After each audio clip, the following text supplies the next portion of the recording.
Hola a todas y todos.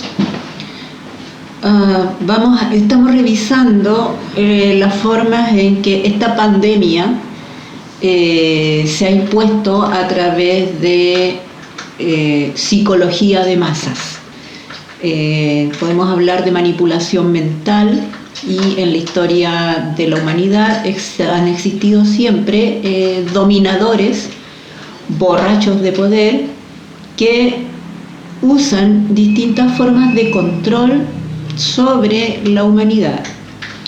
La forma más burda y violenta es la física, obviamente. Y en Chile existe una triste historia que no nos enseñan en clases y que tiene que ver con las masacres que han realizado las Fuerzas Armadas o los policías en contra de la población desarmada.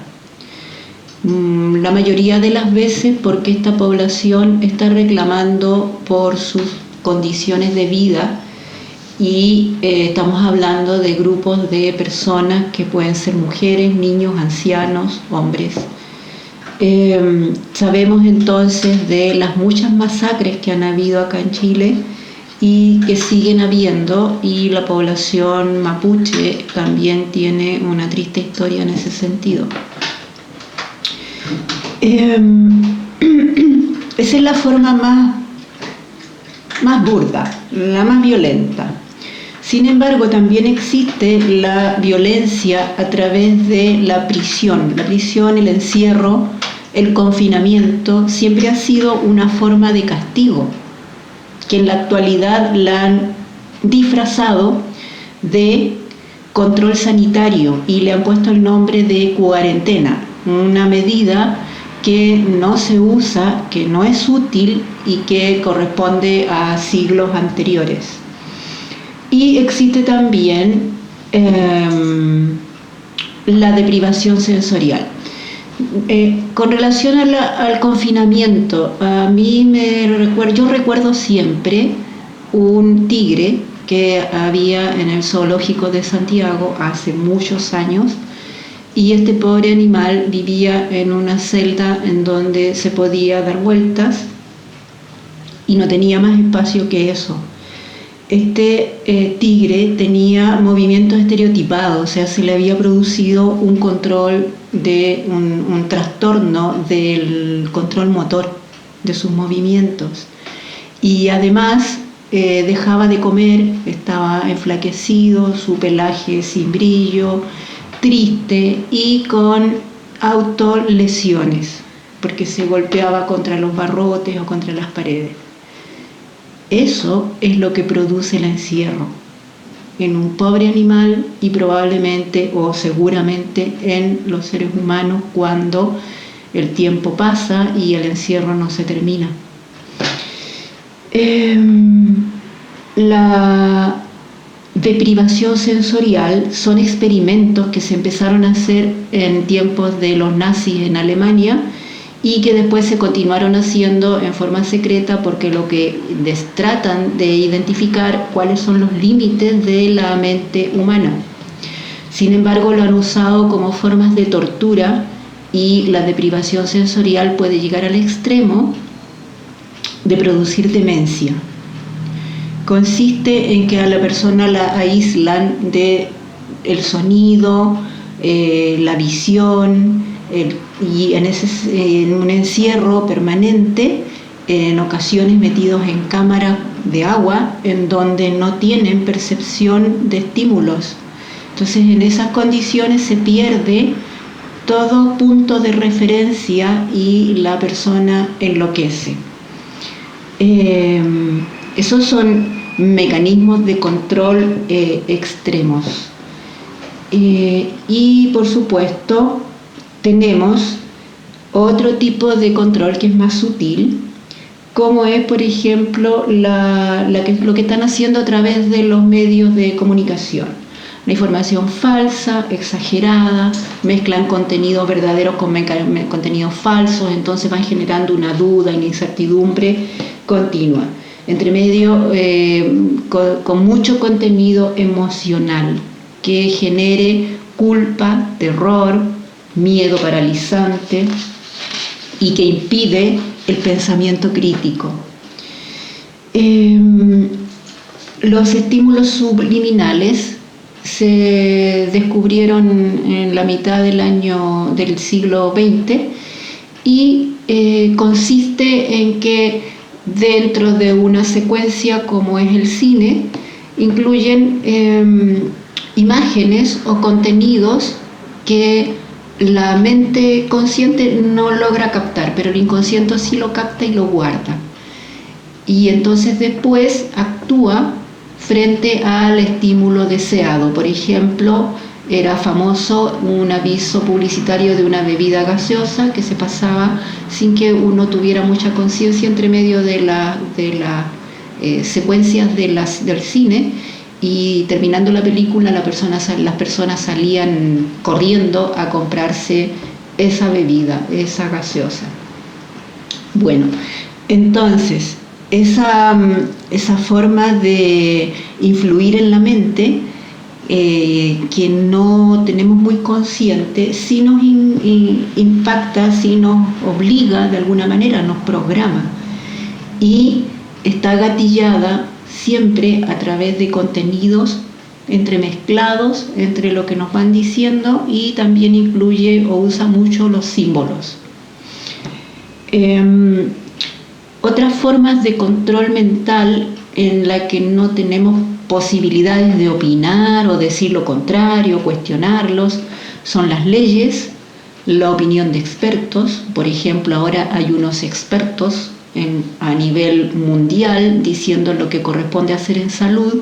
Curiosamente, estos expertos no son médicos ni son expertos en ciencias biológicas.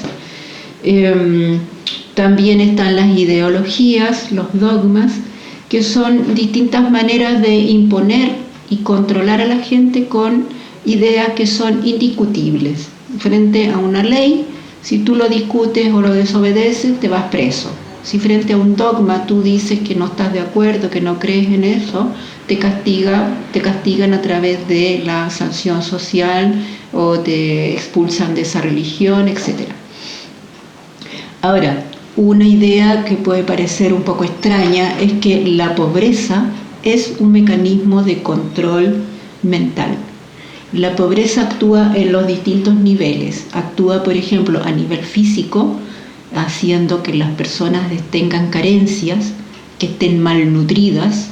Aquí en Chile tenemos una enorme población de gorditas y gorditos obesos, incluso niños, con hiperinsulinismo o con diabetes claramente, y que es producido por la malnutrición. Se ven gorditos, pero están malnutridos, les falta alimentación adecuada. Además, carencias como seguridad de la vivienda, seguridad laboral, tener acceso a combustible adecuado, y en algunas regiones del país grandes poblaciones sin agua, que es un recurso básico. Entonces, a través de esas carencias, las personas obviamente se van debilitando porque su nivel de vida, su calidad de vida no es bueno, y en ocasiones es pésimo. También hay que recordar que en Chile hay zonas que se consideran zonas de catástrofe, en donde hay enormes problemas de contaminación ecológica, y eso ni siquiera se menciona, obviamente no se menciona en los noticiarios ni se evalúa desde ninguna parte para buscar la solución. ¿Por qué la pobreza es un mecanismo de control mental? Primero, porque produce carencia en sus necesidades básicas, pero además genera una supresión del pensamiento racional destinado a temas más trascendentes, más sensibles, más profundos, porque toda la atención está siempre concentrada en pensar en qué vamos a comer al otro día, en si alcanzará el sueldo a fin de mes, en si podremos pagar todas las deudas, etc. ¿Qué se puede hacer frente a todo esto?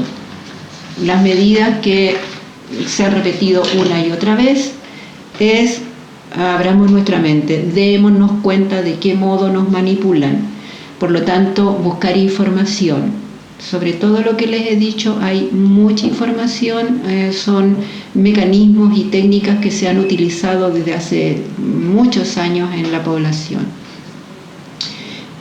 Además de buscar más información, de darse cuenta de cómo nos engañan, hay que apagar la tele.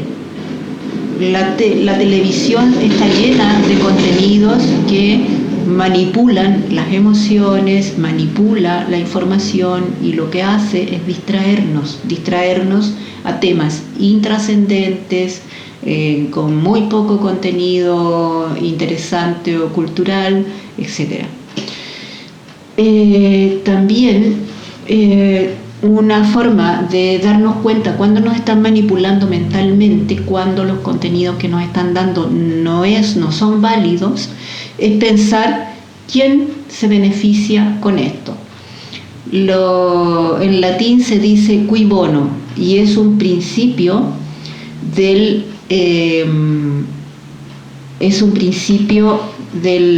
derecho romano que se usa en la investigación penal. En otras palabras, cuando está ocurriendo un hecho que tiene algunos aspectos sospechosos, la pregunta es: ¿quién se beneficia con esto? Y cuando encontremos a los posibles sospechosos, que en este caso veíamos que hay una jerarquía, que hay una escalada de sospechosos hacia arriba, entonces vamos a tener una idea de si es válida o no la información que nos están dando, si las órdenes, las instrucciones, las leyes que nos están imponiendo corresponde obedecerlas o no, porque siempre nosotros vamos a tener autonomía, siempre tenemos derecho a decidir y a decir si estamos de acuerdo o no. Bueno, eso como contenido acerca de nuestro análisis de la pandemia psicológica. Después vamos a ver otros temas y espero que les haya resultado útil e interesante. Nos vemos.